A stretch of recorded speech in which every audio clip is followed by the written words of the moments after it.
강경화 외교부 장관이 국정감사에서 오이사 조치 해제를 검토 중이라고 말해 논란이 일었습니다. 의원들 집중 질의에 강 장관은 범정부 차원의 검토는 아니라며 말이 앞섰다고 해명했습니다. 트럼프 대통령이 미국 정상회담 장소로 서너 곳을 검토하고 있다며 자신의 별장과 북한 등을 언급했습니다. 시기는 11월 중간선거 이후가 될 것이라고 밝혔습니다. 흥등을 날려 저유소 화재를 일으킨 스리랑카 남성에 대한 구속영장을 검찰이 기각했습니다. 네, 감사합니다. 모두 고맙습니다, 농민들. 화재 책임을 스리랑카인에게 모두 지운다는 지적이 나오는 가운데 송유관 공사의 관리 부실에 대한 비판이 일고 있습니다. 오늘부터 20일간의 국정감사가 시작됐습니다. 국회 법사위는 김명수 대법원장 직접 질의를 두고 공방을 벌이다 한 대 파행됐고 고양이가 등장한 독감장도 있었습니다. 노부모 집에 찾아간 50대 아들이 불이 난 것을 보고 아버지를 구하려 뛰어들었다가 부자가 함께 숨졌습니다. 시동도 켜가 있고 라이트도 켜가 있는 상태고 음료수 문도 열려 있는 상태더라고요. 공공기관이 비정규직 근로자들을 정규직으로 직접 고용하면서 근로자를 뺏긴 용역업체가 도산 위기를 맞고 있습니다. 일괄적 정규직화가 낳은 부작용 취재했습니다.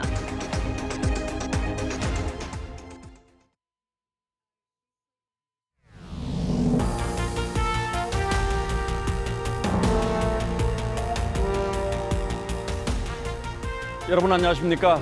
뉴스9의 신동욱입니다. 오늘부터 정치권의 한 해 농사를 결산하는 국정감사가 시작되었습니다. 각 상임위별로 여러 가지 의미 있는 뉴스들이 많습니다만 먼저 외교부 국정감사에 나온 강경화 외교부 장관의 발언 가운데 오이사 조치 해제 검토 발언에 주목해 보겠습니다. 강 장관은 이해찬 민주당 대표의 질문을 받고 이렇게 언급했는데 하루 종일 말이 꼬였고 결국 사과하는 해프닝이 있었습니다. 하지만 어떤 말이 진실이었던가 하는 데는 여전히 의문과 논란이 있습니다. 장용욱 기자가 보도합니다. 외교부 국정감사장 강경화 외교부 장관이 2010년 천안함 폭침을 계기로 내려진 우리 정부 단독 제재인 오이사 조치 해제를 언급했습니다.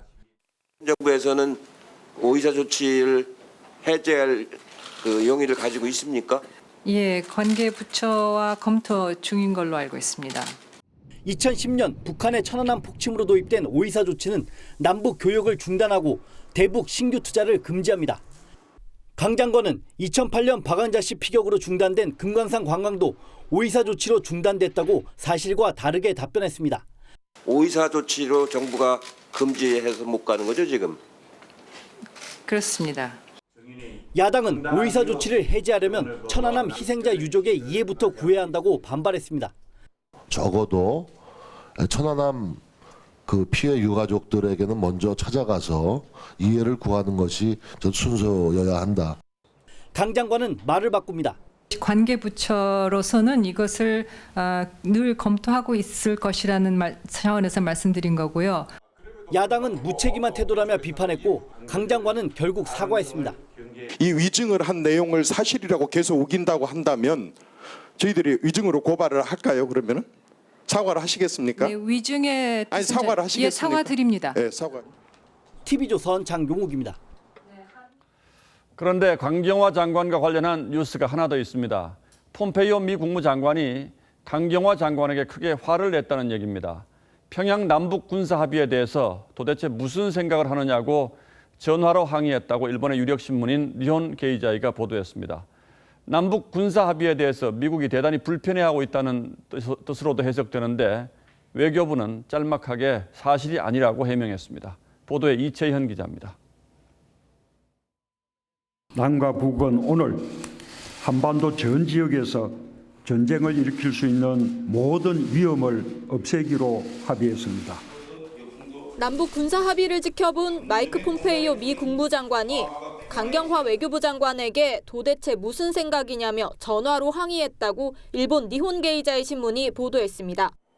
남북이 군사분계선 상공을 비행금지 구역으로 설정해 북한군을 감시하는 정찰기를 운용할 수 없게 만들었는데 미국 측의 상세한 사전 설명이 없었다는 이유입니다. 강경화 장관은 국회에서 해당 보도를 사실상 시인했습니다. 예, 격한 표현이라고는 단정하지 않겠습니다. 불만, 본인이 충분히 브리핑을 못 받은 데 대한 그래서 제가 알고 있는 한도 내에서 질문이 브리핑을 많았습니다. 충분히 강 장관은 남북관계 개선 속도와 관련해 미국과 이견이 있다는 점도 인정했습니다. 속도를 조절하면 어떻겠느냐 하는 의견은 있습니까? 네, 속도 조절과 관련해서는 좀 의견들이 있습니다. 앞서 외교부는 군사 분야 합의서 체결을 위한 모든 과정에서 미 측과 긴밀히 협의해왔다며 해당 보도는 사실이 아니라고 해명했습니다. 거짓말을 했던 셈입니다. TV조선 이채연입니다. 예, 보신 것처럼 미국은 여전히 한국 정부가 너무 앞서 나간다는 생각을 하고 있는 것 같은데 정부가 개성공단의 정수장을 다시 가동하기 시작했습니다. 개성공단을 재가동하기 위한 사전 조치가 아니냐는 질문이 나오자 통일부는 그건 아니고 현지 연락사무소 직원을 위해서라고 해명했습니다. 백대우 기자가 보도합니다. 통일부는 지난 2016년 2월 개성공단 폐쇄로 가동을 중단한 개성공단 정수장을 재가동시켰다고 발표했습니다. 연락사무소의 원활한 운영과 현지 인원들의 편의를 보장하기 위한 조치라고 했습니다. 공동연락사무소가 9월 14일 날 개소가 됐습니다. 그래서 거기 맞춰서 이제 정배수장 시설도 일부 개보수가 진행이 됐고요. 하지만 정수 처리한 물 가운데 15,000톤 정도는 연락사무소가 아닌 개성 시내에 공급합니다. 개성시 주민들이 생활용수를 개성공단 내 정배수장에 의존하고 있는 상황에서 인도적인 차원도 고려한 것으로. 통일부는 전기료와 투입 약품 비용 등이 다소 증가하긴 하지만 유의미한 비용 증가는 없다고 했습니다. 개성공단 재가동을 위한 준비 작업이 아니냐는 지적에는 개성공단 재가동과는 무관하다고 강조했습니다. 남북관계 진행 상황은 미국과 긴밀하게 협의하고 있다면서 대북제재 위반이 아니라는 뜻도 전했습니다. 정부는 앞서 연락사무소 개소 전인 지난 8월 14일부터 우리 측 전기를 배전 방식으로 연락사무소 건물에 공급하고 있습니다. TV조선 백대호입니다. 풍등을 날려서 고향 저유소에 불을 낸 혐의로 긴급 체포된 스리랑카 근로자가 석방됐습니다. 결과적으로 큰 사고로 이어지긴 했지만 단순히 풍등 하나 날린 사람에게 너무 무거운 책임을 묻는 것 아니냐는 여론에 따라서 불구속 수사 결정을 내린 겁니다. 아울러 송유관 공사의 책임은 없는지 수사를 확대하고 있습니다. 윤재민 기자가 취재했습니다. 풍등을 날렸다가 저유소에 불을 내 중실화 혐의로 체포된 스리랑카인 A씨가 경찰서를 빠져나옵니다. 감사합니다. 너무 고맙습니다, 영민들. 검찰은 경찰의 구속영장 신청을 한 차례 반려했고 경찰이 다시 신청한 영장도 기각했습니다. 저유소 폭발과 풍등 사이의 인과성이 부족하다는 이유에서입니다. A씨는 경찰 조사에서 풍등이 화재로 이어질 줄 몰랐다며 미안하다고 진술했습니다. 미안한 마음으로 이제 생각을 하고 있어요. 알았으면 이렇게 만지지도 않을 텐데. 일각에서는 경찰의 섣부른 구속영장 신청을 비판하는 목소리도 나왔습니다. 증거인멸? 인멸할 증거가 어딨죠 지금 상황에? 도주 우려? 이분은 미등록 체류자도 아니고 회사 기숙사에서 거주하고 있고. A씨의 석방을 촉구하는 청와대 청원도 어제부터 수십 건 올라왔습니다. 풍등 하나 때문에 무거운 처벌을 받아야 한다는 동정론이 부각됐습니다. 경찰은 대한송유관공사에 대한 수사를 강화하기로 했습니다. 경찰은 수사관 22명을 배치해 저유소 시설 관리의 부실 여부를 집중 조사하기로 했습니다. TV조선 윤재민입니다. 느닷없이 날아든 풍등 하나가 이런 큰 화재를 불러왔지만 저유소 탱크 설비가 속수무책으로 날아간 이유는 앞으로 반드시 밝혀내야 할 문제의 본질입니다. 전문가들은 불이 붙는 걸 막는 인화 방지망과 24년이 넘은 노후 탱크에 문제가 있었을 가능성을 제기하고 있습니다. 차정성 기자가 취재했습니다. 불이 난 탱크 옆으로 탱크 커버가 종이장처럼 구겨져 있습니다. 커버에 달린 환기구는 형체를 찾아볼 수 없을 정도입니다. 경찰은 탱크에서 유증기를 배출하는 이 환기구로 불티가 유입됐다고 보고 있습니다. 탱크 유증 환기구를 통해서 내부로 옮기기 시작하여 환기구에는 불티의 유입을 막거나 불의 열기를 빼앗는 철제 인화 방지망이 이중으로 설치돼 있습니다. 송유관 공사가 눈으로 매일 점검해야 하는 대상입니다. 전문가들은 이 인화 방지망이 재구시를 못했다고 지적합니다. 인화방지망이 하나 떨어졌다든지 일부 탈착이 됐다든지 재구실을 못했다는 거고 기술적 공학적 결함을 만들어낸 거예요. 하지만 대형 폭발 이유를 전부 설명하기엔 부족합니다. 이 때문에 탱크 시설이 24년 동안 풍화와 산화를 겪으며 틈이 생겼을 것이란 분석도 나옵니다. 탱크 내부에 공기 중에 산소가 들어갔다는 얘기거든요. 그 원인은 이 탱크의 노후화로 보고 있습니다. 행정안전부는 오늘 전국에 있는 대형 저유시설을 일제히 점검하겠다고 밝혔습니다. TV조선 차정승입니다. 지금까지의 상황은 이렇습니다만 국민들은 여전히 궁금한 게 많습니다. 강동원 기자와 함께 하나하나 따져보겠습니다. 강 기자, 첫 번째 원인으로 지목된 게 풍등인데 먼저 이 풍등을 날리는 건 법에 저촉되는 행동입니까? 관련 법 조항을 보면요, 이 화재에 위험한 것은 금지할 수 있다 이렇게 되어 있습니다. 여기 보시면 이렇게 풍등도 여기에 포함이 되어 있는데요. 이를 어기면 200만 원 이하의 벌금형에 처할 수가 있습니다. 하지만 이 풍등을 날린다고 무조건 처벌되는 것은 아닙니다. 이 소방청장이나 관할 소방서장이 하지 말라 이렇게 했는데 이를 어기면 위반 행위가 되는 거죠. 그렇군요. 마치 흡연 자체는 법 위반이 아니지만 이 금연 지역에서 담배를 피면 벌금을 내는 것과 같습니다. 따라서 스리랑카인이 이 풍등을 날린 행위 자체로만 보면 이 소방기본법을 어긴 것은 아닙니다. 그런데 이 풍등은 스리랑카 인부가 직접 사서 날린 것이 아니고 주변 초등학교에서 날아온 거라는 거죠. 이 초등학교는 지난 8년 동안 이 행사를 계속해왔다고 하는데 그동안 금지하거나 제지하지 않았던 모양이죠? 그렇습니다. 지난 8년 동안 한 번도 제재를 받지 않은 것으로 나타나고 있습니다. 소방당국 입장에서는 신고를 하지 않은 이상 이 풍등을 어디서 날리는지 일일이 파악할 수가 없어서 미리 관리하거나 알기가 어렵다고 이야기하는데요. 더군다나 1,000명 미만이 모이는 행사는 이 지자체에 통보할 의무도 없어서 이 소규모로 풍등 날리는 행사는 사실상 관리 사각지대에 놓인 셈이나 마찬가지입니다. 어쨌든 어느 누구에게 전적으로 책임을 묻는 게 상당히 애매한 부분이 있긴 합니다만 대형 화재가 나긴 했으니까 이 스리랑카 인부에게도 책임을 묻긴 해야 되겠죠? 예, 맞습니다. 이 사법당국이 과연 어느 정도의 수위를 파악할지 이게 관건인데요. 먼저 중실화 혐의가 적용될지를 봐야 됩니다. 이 중실화란 말 그대로 피의자가 고의로 불을 내지는 않았지만 이 중대한 과실로 피해가 막대한 경우에 적용하는 혐의인데요. 3년 이하의 금고 또는 2천만 원 이하의 벌금에 처해질 수가 있습니다. 그런데 아직은 이에 대해서 갑론을박이 벌어지고 있어서 적용 여부는 좀 지켜봐야 할 것으로 보입니다. 그런데 전문가들은 이렇게 될 확률이 홀인원된 골프공이 벼락에 맞을 확률이다. 그만큼 우연이라고 보긴 어렵다는 뜻 아니겠습니까? 예, 맞습니다. 송유관공사의 안전관리 이것도 문제가 있다고는 봐야 되겠죠? 예, 맞습니다. 화재 당일에 이제 고양 저유소에는요, 이 당직자 2명 등 총 6명이 근무하고 있었는데요.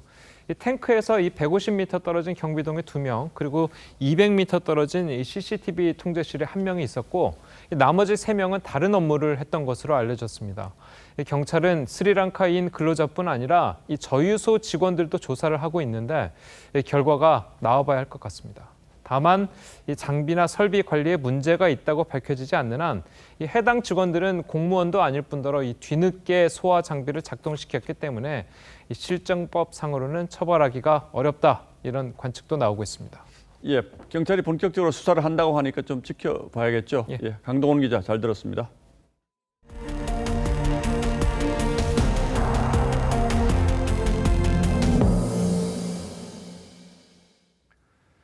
지금부터는 국회 국정감사장에서 저희 기자들이 하루 종일 취재한 뉴스들을 정리해서 전하겠습니다. 먼저 대법원 국정감사장으로 안내를 할까 합니다. 아시는 것처럼 사법농단 의혹 수사와 관련해서 야당은 김명수 대법원장을 벼르고 있었는데 여당이 대법원장을 증인석에 앉힐 수는 없다고 버티면서 파행이 빚어졌습니다. 이재중 기자가 현장을 다녀왔습니다. 국정감사 시작과 함께 국회 법제사법위원회 여상규 위원장님과 위원님 여러분의 대법원 방문을 진심으로 환영합니다.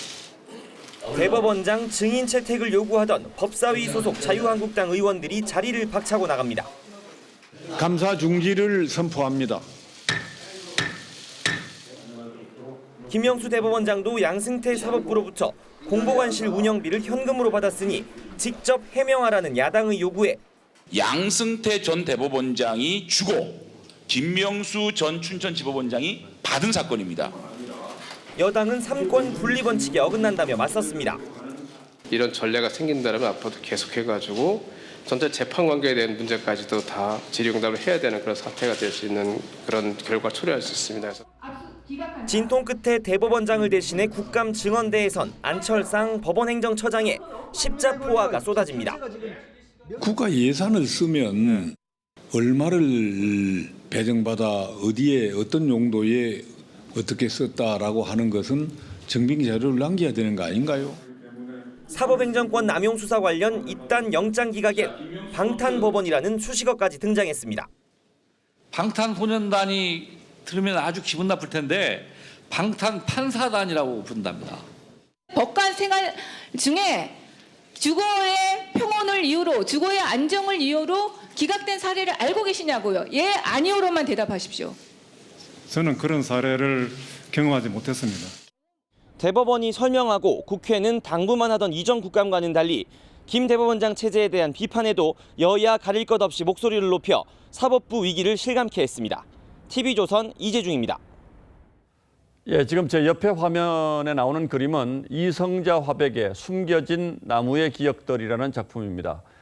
국립현대미술관이 2003년도에 사들여서 15년 동안 소장해온 작품인데 최근 위작으로 판명받으면서 국립현대미술관의 작품 구매, 관리 능력에 문제가 있다는 지적도 나왔습니다. 김정우 기자가 보도합니다. 올해 탄생 100주년을 맞아 재조명을 받고 있는 이성자 화백의 숨겨진 나무의 기억들입니다. 추상미술의 여걸로 꼽히는 만큼 예사롭지 않은 성과 색조를 보여줍니다. 그런데 서명에 영문 D 이니셜이 빠졌고 캔버스 뒷면엔 아예 서명이 없습니다. 5년 전 이 화백의 유족들이 위작 의혹을 제기한 바 있는데 국립현대미술관은 최근 위작으로 결론 내렸습니다. 국립현대미술관의 소장품 관리가 엉망임이 드러났으므로 전수조사가 필요하다고 봅니다. 자유한국당 김재원 의원이 국립현대미술관에서 제출받은 자료를 보면 소장 작품 8천여 점 가운데 진품 확인 문서가 있는 건 693점에 불과합니다. 미술관 측은 생존 작가가 서명한 계약서가 6천 점 이상이라고 해명했지만 구체적인 수치는 제출하지 못했습니다. 국립현대미술관은 1969년 개관한 이래 자체적으로 위작 판정을 내린 건 이번이 처음이라고 했습니다. 해당 작품을 판매한 경매업체는 위작 여부를 결론 내리긴 아직 섣부르다며 일단 책임을 지는 차원에서 보상 처리한 뒤 작품 조사 등을 검토하겠다고 했습니다. TV조선 김조우입니다. 올해도 국정감사장에는 언론과 국민의 관심을 끌기 위한 여러 가지 아이디어가 등장했습니다. 동물원을 탈출한 퓨마 사살 문제점을 지적하기 위해서 고양이를 데려오는가 하면 인공지능 스피커에 액체 괴물로 불리는 아이들 장난감을 가져온 의원도 있었습니다. 오늘 국감장의 이색 장면은 주원진 기자가 모아봤습니다.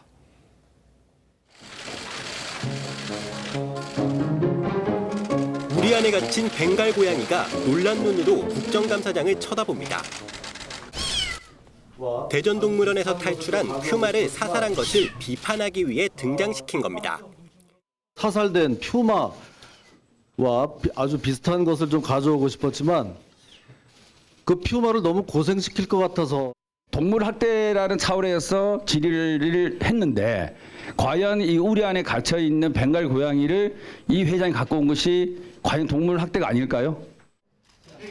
인공지능 AI 스피커는 아무리 불러도 대답이 없고 헤이 클로이, 내가 사투리를 쓰니까 서울 편인데 못 알아듣는 아이들이 가지고 노는 일명 액체 괴물을 주무르고 이 액체 괴물 안에 가습기 살균제에 함유됐던 유해성 물질이 똑같이 들어 있습니다. 실리콘으로 복제한 지문으로 휴대폰 잠금 장치를 쉽게 풀기도 합니다. 이렇게 아주 쉽게 10분 만에 이 실리콘 손가락이 만들어졌거든요. 튀어야 산다. 국정감사 첫날부터 의원들의 눈길 끌기 경쟁이 치열했습니다. TV조선 주원진입니다. 지난 아시안게임 때 불거졌던 야구 대표팀 선수 선발 논란도 국감장을 달궜습니다.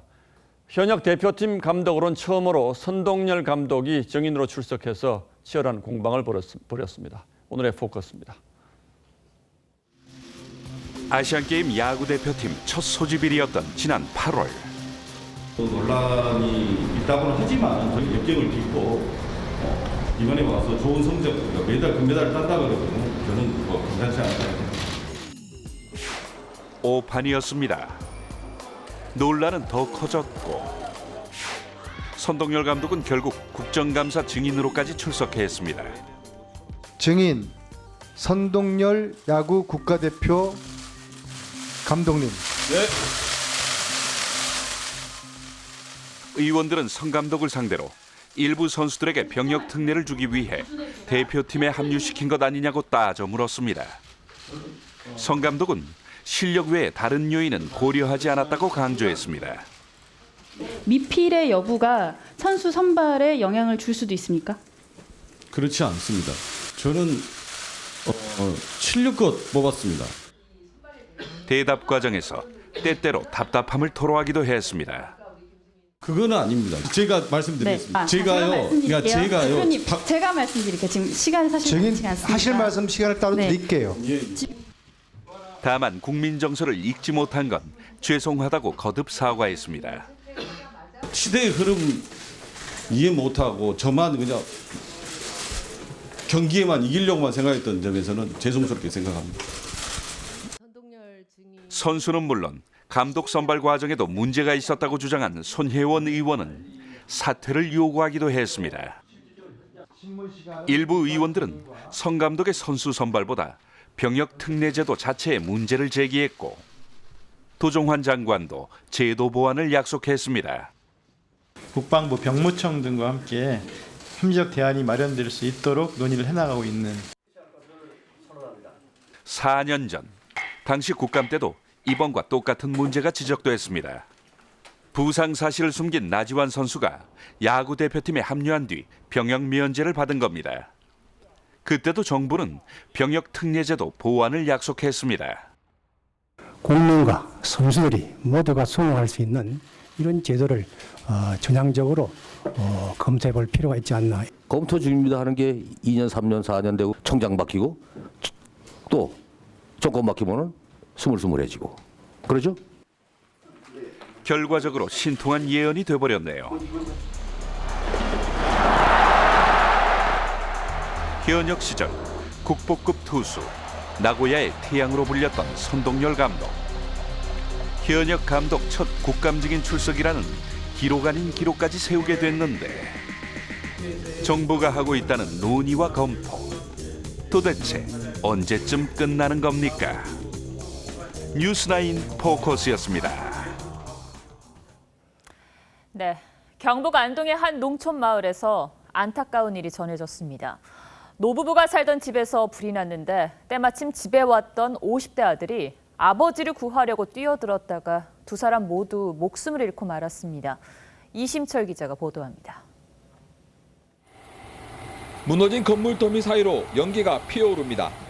소방대원이 잔해 사이로 실종자를 찾고 있습니다. 아직 발견 안 됐어요. 예. 오늘 새벽 54살 남모 씨는 송이를 따러 가는 길에 노부모가 사는 집에 잠시 들렀습니다. 그런데 마침 집이 불길에 휩싸여 있었습니다.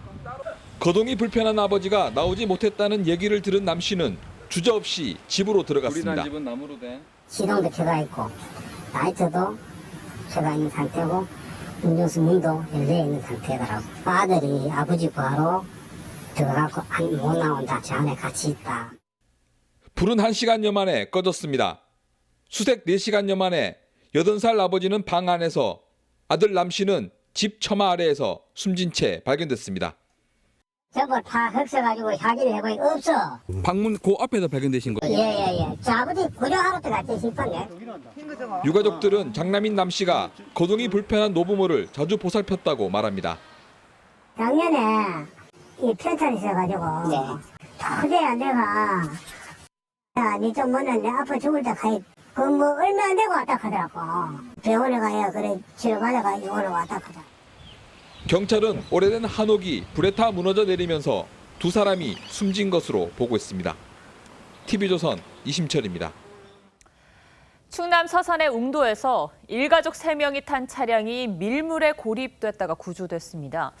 도로가 아닌 곳에 차를 세우고 갯벌을 둘러보다가 순식간에 바닷물이 밀려 들어온 겁니다. 최원영 기자입니다.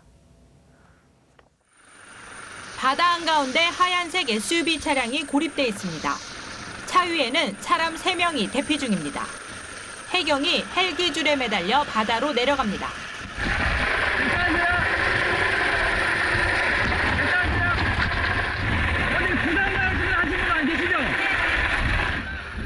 곧이어 바구니가 내려오고 여성 1명이 먼저 구조돼 위로 올라갑니다. 나머지 2명은 민간 구조선에 의해 무사히 구조됐습니다. 어제 오후 2시 15분쯤 충남 서산시 웅도에서 57살 박모 씨 등 일가족 3명이 탄 SUV가 바닷물에 고립됐습니다. 이들은 갯벌에 차를 몰고 들어갔다 밀려드는 밀물을 미처 피하지 못한 것으로 알려졌습니다. 도로가 아니고 이렇게 임시 통행로가 있어요. 거기 이제 들어가셨다가 순식간에 들어오거든요. 성인 그 걸음걸이보다 물 들어오는 속도가 더 빨라요. 해경은 서해안 지역은 조수간만의 차가 매우 크다며 관광객들의 주의를 당부했습니다. TV조선 최원영입니다. 600억 원대 불법 도박 사이트를 운영해온 일당이 붙잡혔습니다. 보통 도박 사이트 수사는 1년 넘게 걸리는 어려운 수사로 전해지는데 이번엔 경찰이 한 달 만에 일당을 검거했습니다. 도박 사이트 총책이 무속인과 나눈 대화 내용이 스모킹 건 결정적 단서가 됐습니다. 장혁수 기자가 취재했습니다. 한 남성이 현금 인출기 여러 대 앞에서 번갈아 뭉칫돈을 인출합니다. 마침 현장을 지나던 경찰관들은 이 남성의 행동을 수상히 여기고 불심 검문을 벌였습니다. 그리고 이 남성은 곧바로 현행범으로 체포됐습니다. 붙잡힌 45살 문모 씨는 자신이 불법 도박 사이트 현금 인출책이고 운영진은 한 숙박업소에 머물고 있다고 자백합니다. 이틀 뒤 해당 숙박업소를 급습한 경찰은 뜻밖의 핵심 증거를 확보합니다. 총책 이모 씨가 무속인과 나눈 휴대폰 녹음 파일이었습니다. 무속인이 머리에 독수리와 무궁화가 보인다며 붙잡힐 만한 일을 하냐는 취지로 묻자 불법하냐 이런 소리가 나오고 간청이 왔다 갔다 하는 게 보이고 이 씨는 도박 사이트를 운영한다고 술술 털어놨습니다. 한마디로 인터넷에 있는 카지노라고 보시면 되는 거죠. 해당 도박 사이트에선 지난해 5월부터 16개월 동안 610억 원의 판돈이 오갔습니다. 이 씨 일당이 챙긴 돈만 128억 원에 이릅니다. 도박자는 2천여 명으로 밝혀졌고요. 고액 상습 도박자들에 대해서는 순차적으로 입건할 예정이고요. 경찰은 대포 통장 모집책 등 27명을 입건하고 이 가운데 박모 씨 등 2명을 구속했습니다. TV조선 장혁수입니다. 지난 주말 한반도를 핥히고 간 태풍 콩레이의 위력이 얼마나 컸던지 그 흔적이 곳곳에 남아 있습니다.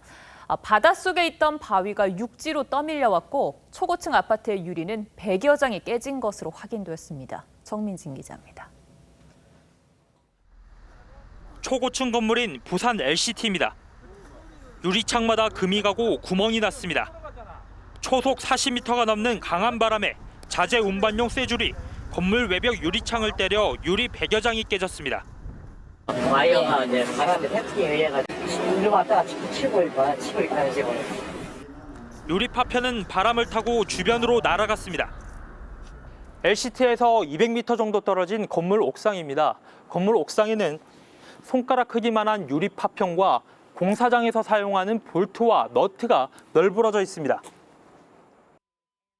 밖에 나오지도 못하고 여기서는 여기서가 있었거든. 그럼 유리가 계속 떨어졌다고 여기서. 주차된 차량 60여 대도 피해를 봤습니다. 기관총처럼 날라왔어. 유리가요? 차 안에 타고 있어서 유리인지도 몰랐죠. 근데 돌멩인지. 해변공원에 크고 작은 바위 26개가 놓여 있습니다. 바위마다 따개비와 해조류가 붙어 있습니다. 바닷속 바위가 태풍 콩레이로 무트로 떠밀려 온 겁니다. 가장 큰 바위는 가로 3m, 세로 2m가 넘습니다. 사람의 힘으로는 도저히 상상할 수 없는 그런 힘들인 것 같습니다. 이 큰 바위가 어떻게 여기까지 올라온다는 것은. 지자체는 태풍의 위험성을 알리기 위해 바위 일부를 현장에 남겨둘 예정입니다. TV조선 정민진입니다. 정부의 공공부문 비정규직 제로 시대에 발맞추기 위해 기관들이 일괄적으로 정규직 전환을 시도하면서 부작용들이 이곳저곳에서 나오고 있습니다. 졸지에 근로자를 공공기관에 빼앗긴 용역업체들이 문 닫을 위기에 놓였습니다. 일부 사업장에서는 노노 갈등 조짐까지 일고 있습니다. 백연상 기자가 취재했습니다. 인천의 한 청소 용역업체. 창고 가득 청소 도구들에 먼지만 쌓여갑니다. 214명에 달하던 이 용역업체 직원은 지난달 초 일시에 54명으로 4분의 1 규모가 됐습니다. 인천교육청이 이 업체에서 파견받던 청소 근로자들을 모두 정규직으로 직접 고용했기 때문입니다. 업체 대표는 한꺼번에 나가는 직원들 퇴직금을 마련하려 사채까지 끌어다 써야 했습니다. 갑작스레 이렇게 많은 인원이 없어지다 보니까 회사로 살아날 길은 전혀 없습니다. 현재 상태는. 공공기관이 청소, 경비, 운전 등 파견 근로자들을 직접 고용하면서 불똥이 용역업체들에게 튄 겁니다. 모든 사업 자체를 정부가 다 빼앗아가는 그런 상상할 수 없는 일이 일어났고 근로자들 사이에 갈등 조짐도 보입니다. 인천시는 6월 중순 이전 입사한 상수도 검침 용역 근로자만 정규직 전환하기로 민노총과 합의했습니다. 그러자 비정규직으로 남은 이후 입사자가 반발하고 있습니다. 경북의 한 국립대에선 정규직으로 전환된 청소 근로자들이 기존 정규직과 임금, 복리후생 차별이 크다며 불만을 터뜨립니다. 정규직은 13만 원인데 여기는 8만 원 주고 있고 명절 휴가비도 정규직은 120%인데 우리는 정액으로 80만 원 주고 있고. 비정규직 제로 속도전이 곳곳에서 잡음을 내고 있습니다. TV조선 백연상입니다. 예, 지금부터 보실 뉴스는 TV조선 단독 보도입니다. 산업통상자원부가 탈원전 논란에 대응하기 위해서 산하기관의 인사에까지 부당하게 개입하려고 한 정황이 드러났습니다. 정부가 지난해 탈원전 선언을 한 뒤 국회나 언론에서 예상치 못한 이슈가 불거지면 산업부가 산하기관 담당자의 인사 조치를 요구하겠다고 경고한 문건을 저희가 단독으로 입수했습니다.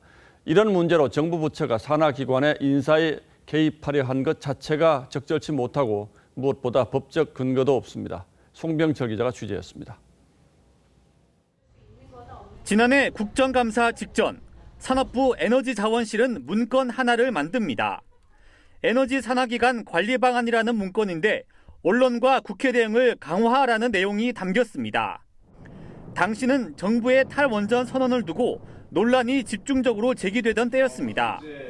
탈원전에 대한 거는 저희들이 국가적으로 지금 가야 되는 주요한 업무라고 보고 있습니다. 산업부는 문건에서 사전에 협의되지 않았거나 보고를 누락한 이슈가 국회와 언론에서 제기되면 담당자의 인사상 책임을 요구하겠다고 했습니다. 하지만 산업부 같은 중앙부처가 산하기관 인사에 개입할 법적 근거는 없습니다. 경영평가에서 미흡하다는 평가를 받은 기관장에 대해 또는 범죄 사실이 있는 임직원에 대해 공공기관 운영위원회가 해임 건의를 하는 등 제한적인 경우에만 가능합니다. 주무부처의 인사 협박에 의해서 강행된 것은 아닌지 매우 걱정스럽습니다. 산업부는 실제로 문건을 산하기관에 보내지 않았다고 해명했습니다.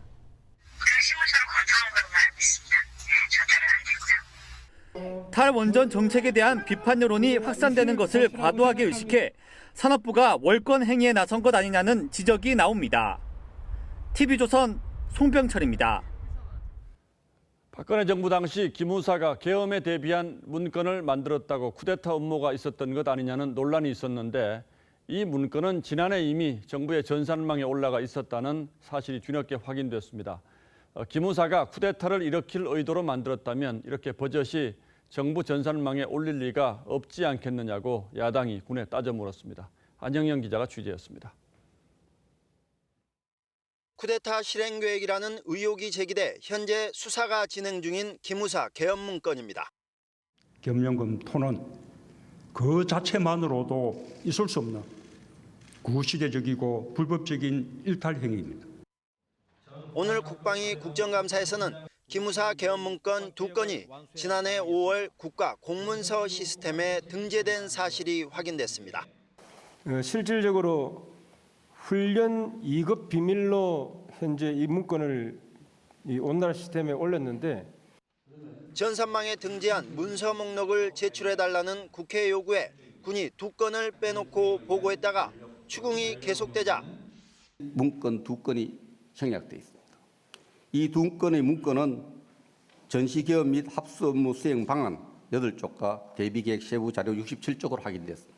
기무사 개헌 문건이 맞다고 실토한 겁니다. 야당은 쿠데타 실행 계획이라면 버젓이 국가 전산망에 올려놓겠냐고 따졌습니다.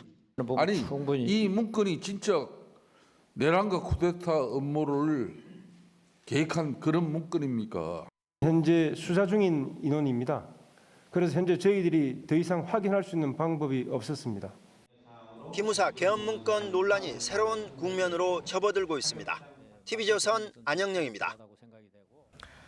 트럼프 미국 대통령이 2차 미북 정상회담의 구체적인 장소와 시기를 언급했습니다. 다음 달 중간 선거 이후에 열릴 것이고 서너 곳의 장소를 검토하고 있다고 말했습니다. 북한 비핵화에 자랑할 만한 진전이 있다면 중간 선거 이전에 회담을 하려 할 텐데 이렇게 시기를 늦춘 걸로 봐서 아직은 조율할 게 많이 남았다는 뜻으로 해석됩니다. 권은영 기자입니다. 트럼프 미 대통령은 2차 미북 정상회담이 다음 달 6일 중간선거 이후에 열릴 것이라고 말했습니다. 선거 유세로 바빠 일정 조율이 쉽지 않다는 이유를 들었습니다. 2차 회담 장소로는 일단 싱가포르는 제외했습니다. We're talking about 3 or 4 different locations. Timing won't be too far away. 미국은 제네바나 아핀, 스톡홀름 등 유럽의 중립국가를 의중에 둔 것으로 알려졌는데 미국이나 평양 개최는 현재 협상 속도로는 힘들지 않겠느냐는 관측입니다. Eventually we're going to have lots of meetings on US soil and on their soil, by the way. Just, that's a two-way street. On their soil also. 트럼프 대통령은 대북 제재 완화는 시기상조라고 선을 그었습니다. 자신도 제재를 완화하고 싶지만 그렇게 하기 위해선 북한으로부터 무언가를 얻어야 한다고 말했습니다. 현재 북한이 내세우는 풍계리나 미사일 시험장 사찰 외에 플러스 알파가 있어야 한다는 점을 분명히 한 것으로 풀이됩니다. TV조선 권은영입니다. 이런 가운데 대북 제재를 주도했던 니키 헤일리 유엔 주재 미국 대사가 연내에 사임하겠다고 발표했습니다. 사임 배경에 관심이 쏠리는데 미 언론은 헤일리가 폼페이오와 볼턴에 밀려 존재감이 사라졌다고 분석했습니다. 고서정 기자입니다. 지난해 1월 유엔 대사에 취임한 니키 헤일리. 지난해 9월 북한 6차 핵실험에 대응해 유류 제재에 길을 텄고 북한 ICBM인 화성 15형 발사에 맞서 원유 공급량을 동결하는 제재 결의안을 통과시켰습니다. It is time for the North Korean regime to recognize the danger they are putting themselves in. The United States will not allow their lawlessness. 4차례의 유엔 대북 제재 결의안을 주도했던 헤일리 대사가 사임 의사를 밝혔습니다. She told me probably 6 months ago, she said, maybe at the end of the year, at the end of a 2-year period, but the end of the year, I want to take a little time off. 미 언론은 대북 협상 국면에서 헤일리의 비중이 줄어든 걸 사임 배경으로 꼽았습니다. 폼페이오 장관이 외교 이슈를 주도하고 볼턴 보좌관까지 등장하면서 존재감이 사라졌다는 겁니다.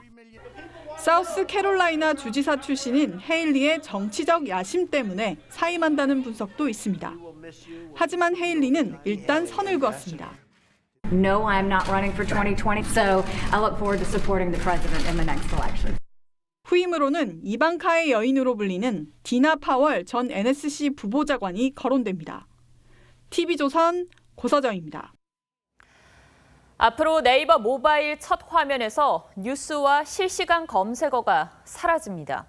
포털이 사실상 게이트키핑 역할을 하면서 언론 위에 언론이 되고 있다는 지적과 드루킹 사건으로 촉발된 여론조작 논란을 의식한 조치로 보입니다. 하지만 이번에도 뉴스를 클릭하면 언론사 사이트로 넘어가는 아웃링크 도입은 빠졌습니다. 정준영 기자입니다. 네이버 방문객은 하루 3천만 명에 이릅니다.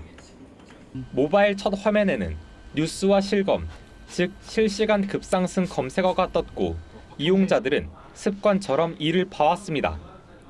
첫 화면에 노출된 뉴스의 영향력은 컸습니다. 하지만 기준이 공개되지 않아 네이버가 입맛대로 기사를 선정한다는 의혹을 샀습니다. 이젠 모바일 기기에서는 네이버의 첫 화면이 바뀝니다. 우선 뉴스가 사라집니다. 3천만 명에게 동일하게 제공하던 일은 이제 더 이상 하지 않기로 결정했습니다. 대신 사용자가 구독을 신청한 언론사의 뉴스와 인공지능이 누리꾼의 관심사를 분석해 선정한 뉴스가 이용자가 오른쪽으로 넘긴 화면에서 제공됩니다. 실검도 초기 화면에서 없애고 검색 차트라는 페이지로 가야 볼 수 있습니다. 초기 화면에는 검색창과 일부 기능만 남게 됐습니다. 국민의 과반수가 스마트폰, 포털 중에서도 네이버를 가장 많이 이용해 뉴스를 소비해온 만큼 뉴스 유통에 적잖은 영향을 미칠 걸로 보입니다. 포털의 영향력을 좀 줄이는 부분에 대해서는 굉장히 긍정적으로 평가를 하고요. 뉴스 소비가 다양한 형태로 가지 못하는 부분은 여전히 한계 있고. 언론계와 정치권에서 줄기차게 주장해온 아웃링크 도입은 이번 개편에서도 빠졌습니다. TV조선 정준영입니다. 한때 15개 나라에 진출할 정도로 잘 나갔던 화장품 브랜드 스킨푸드가 법정 관리를 신청했습니다. 올 들어서는 화장품을 만들지도 못할 만큼 상황이 나빠졌다고 합니다. 1세대 로드숍 브랜드가 왜 이렇게 몰락했는지 신은서 기자가 보도합니다. 먹지 마세요. 피부에 양보하세요. BCF로 잘 알려진 브랜드 스킨푸드입니다. 2004년 출범 후 국내에서만 600개 점포를 내고 15개 나라에 진출했습니다. 하지만 올해 상황은 딴판입니다. 세계층 통째로 쓰면서 직영으로 운영하던 이 매장은 어제와 오늘 영업을 하지 않고 있습니다. 잘 팔리는 아이템이어도 자금난 때문에 만들어낼 돈이 없습니다. 어쩌다 물건을 만들면 선착순으로 배급하듯 공급합니다. 점주들끼리 전쟁이죠. 엄청나게 그 주문창을 보고 있어야 돼. 손님도 안 보고. 한 여자 대학 앞에 매장은 진열대가 텅텅 비었습니다. 인터넷에서 물건을 사다가 매장에서 파는 어이없는 일도 벌어졌습니다. 이 점포는 다음 주 폐업합니다. 인터넷으로 구매를 했는데 5월, 6월 달부터는 이제 그마저도 없어서. 올여름 점주들은 십시일반으로 생산비를 객출했지만 언제까지 점주들에게 손을 벌릴 순 없습니다. 결국 본사는 지난 8일 법정 관리를 신청했습니다. 유커 등 해외 관광객들이 줄어들면서 매출이 많이 줄어들었고 온라인 쪽으로 소비자가 많이 이동을 하면서 한류를 선도했던 1세대 로드숍 브랜드 스킨푸드의 몰락은 업계에 적잖은 충격파를 던지고 있습니다. TV조선 신은서입니다. 미국 재즈계의 샛별 재미교포 그레이스 켈리가 한국에서 처음으로 무대에 섭니다. 방탄소년단과도 협업하고 싶다는 포부를 밝혔는데 박소영 기자가 만났습니다. 미국 재즈 색소포니스트계 떠오르는 스타 그레이스 켈리.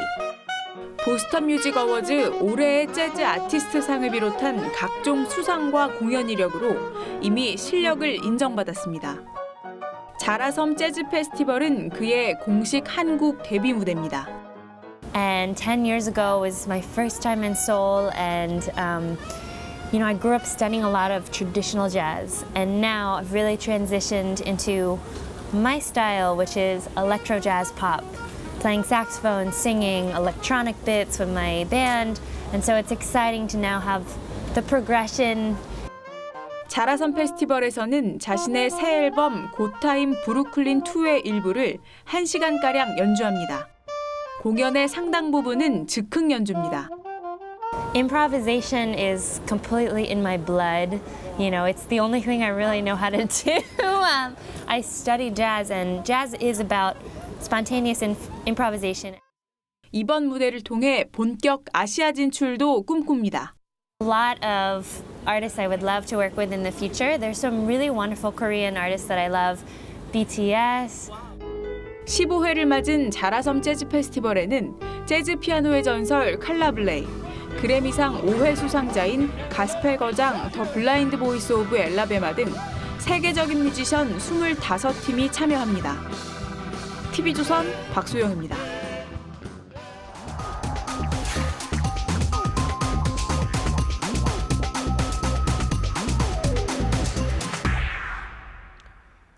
이렇게 아르헨티나 노동부 청사를 인간띠로 에워싼 사람들은 다름 아닌 노동부 공무원들입니다. 보건부 청사를 포위한 시위대는 국공립 보건의료 직원들이죠. 지난 1년 아르헨티나에서 일어난 시위 중에 공무원과 공공근로자 데모가 절반을 넘었습니다. 아르헨티나는 12년 만에 다시 IMF 구제금융을 신청했습니다. 국가 부도를 막으려고 정부 부처를 절반으로 줄이려 하자 공무원들이 머리띠를 두르고 거리로 쏟아져 나온 겁니다. 이전 좌파 포퓰리즘 정권이 일자리를 만든다며 공무원을 2배 가까이 늘린 결과입니다. 그런가 하면 유럽의 그리스도 실업률을 낮추려고 공무원을 마구 늘렸다가 혹독한 대가를 치렀습니다. 이 두 나라의 예에서 보듯이 공무원을 일자리 창출의 주요 수단으로 삼는 건 매우 위험할 수 있습니다. 우리의 경우를 볼까요?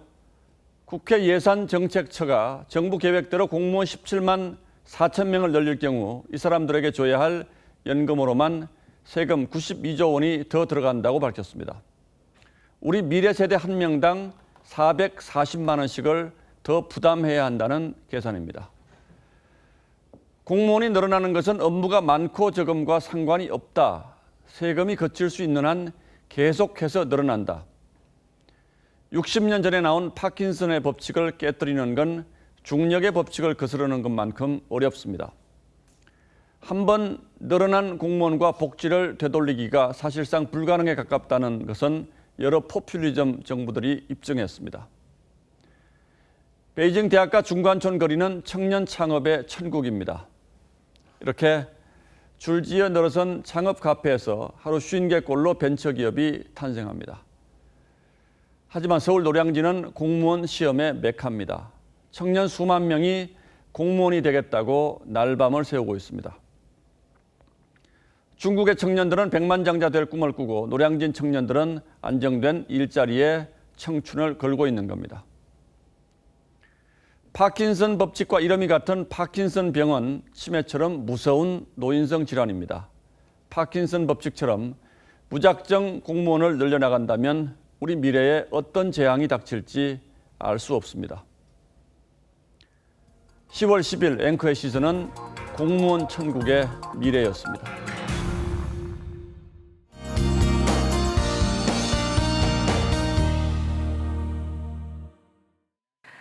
네, 내일 아침 서울이 6도까지 떨어집니다. 참고로 오늘 11도 선까지 올랐으니까 크게 내려가는 건데요. 대관령은 0도까지 떨어지면서 추운 날씨가 되겠습니다. 모레 최저기온도 5도 예상이 되니까요. 계속해서 옷차림 따뜻하게 하셔야겠습니다. 북서쪽에서 찬 공기가 확장하기 때문인데요. 밤사이 중부 내륙과 남부 산지에는 서리가 내리고 얼음이 어는 곳이 있겠습니다. 또 해안 지역을 중심으로 강풍이 불겠는데요. 현재 강원 산지에는 강풍특보도 내려졌습니다. 시설물 관리 주의하셔야겠고요. 서해안은 새벽에 빗방울이 떨어지겠고 내일도 전국이 대체로 맑은 날씨 예상됩니다. 아침 기온은 한 자릿수로 떨어집니다. 서울 6도, 강릉, 전주 8도로 시작하겠고요. 낮 최고 기온 15도 내외로 오늘보다 조금 낮은 수준 되겠습니다. 주말까지는 평년보다 2도에서 5도가량 낮은 쌀쌀한 날씨가 이어질 것으로 보입니다. 끝으로 오늘의 날씨 사진 살펴보겠습니다. 부산 해안가의 공원 모습입니다. 지난 태풍 콩레이가 3m 바닷속의 바위를 무트로 끌어올린 건데요. 시기적으로 기후적으로 올해 마지막 태풍의 흔적이 될 것 같습니다. 날씨였습니다. 수요일 뉴스9는 여기서 모두 마치겠습니다. 시청해 주셔서 고맙습니다.